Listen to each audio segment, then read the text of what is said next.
ویلفیر فاونډیشن د خپل وس مطابق دغه بې وسه خلکو سره امداد جاري ساتلي. جمعې مبارکه ورځ د بدرنګ ساعت کې یو مانځله ځو، خو دا پکې زنانه مایي چې دا فارغه کومه دویمه مرحله به بیا جاري وي. ګرانو کتونکو دې کې چې کوم دی نو د سلایي مشینونو مې اعلان وکړو.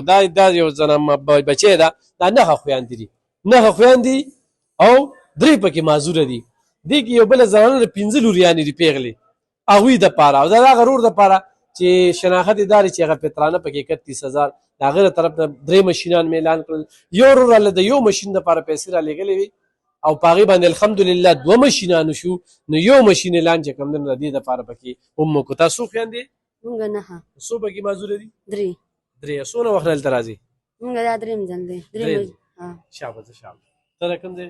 مرزو. او ته به نن اعتکاف کې کښېنې؟ مرزو یې؟ څو بچي دي؟ څلور. خاوند مې نه جوړی دویم. تاسو؟ زما 15 جنکې. دویم ځل ومو؟ دا درېیم ځل دی. زه تنګي. ستا چې هغه دغه خراب دی کوټه؟ کوټه مې خرابه ده. ښه. او څو بچي دي؟ شپږ. او دا یې څویم ځل دی؟ دا مې درېیم ځل دی. دا مې درېیم ځل دی. ګرانو کتونکو د دوی کوټه راسسي، او څوک ورسره امداد کوي 0312 71 31 018 0312 71 31 018 دا ستا نمبر دی. تاسو باران کې څه کوئ؟ باران کې بس دغه حساب ناستو بړستنې راته لمدي تولیانې لمدي بس د یخنۍ نه پکې مړه شو. دې ځای نه خوشحاله یې که؟ خو خوشحاله یم. تاسو؟ موږ د تورمزو خټ یو دغه ماشومان مې دا مې درېیم ځل دی. درېیم ځل دی؟ سړی مې دړه بیمار دی. تاسو؟ چارسه دی. درېیم ځل دی؟ درېیم ځل هم دی خو هغه مې معذوره ده، عضوي مې معذوره دی. تاسو سره خدای خوب کې بس سودا راکوئ. خوشحاله؟ خوشحاله یم. موږ د کلاړه د ښکته کلاړه نه څلور بچي مې دي، یو مې زوی دی معذوره دی او 3 جنکې دي.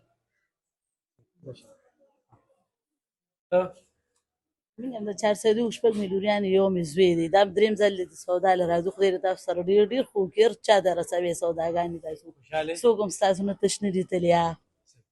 ګرانو کتونکو دغه علب خان شرپا ویلفیر فاونډیشن چې د خپل وس مطابق دغه بې وسه خلکو سره دغه امداد جاري ساتلي، په دې کار خیر کې راځه تاسو مرسته او ملاتړ کولی شئ. بل ګرانو کتونکو سم چې کوي الله پاک کوي، په دې کې د الله کیمره لګېدلې ده. بس خدای دې په دغه ملک کې انصاف او عدل راولي او خدای دې په دې خلکو کې انصاف راولي. انشاءالله چې انصاف رالو خلکو زکاتونه د زړه د خلاصه او په بنیتۍ نه د الله د رضا لپاره شروع کړه. انشاءالله په دې دغه کې به غربت ختم وي. بل یو خبره کوم، خو د مسافرو پیسې په دې پښتونخوا کې ټیک ټاک ولګېدې نو غربت په ختم وي، خو د بده مرغه ټیک ټاک نه لګي. موږ یې ژوندي مثال یو، زموږ یو 3 ډونر دي مسلسل ښځې راځي وړي یې دا د هغوی هغه پیسې دي ختمېږي نه او ورته یم راځئ وړئ مننه.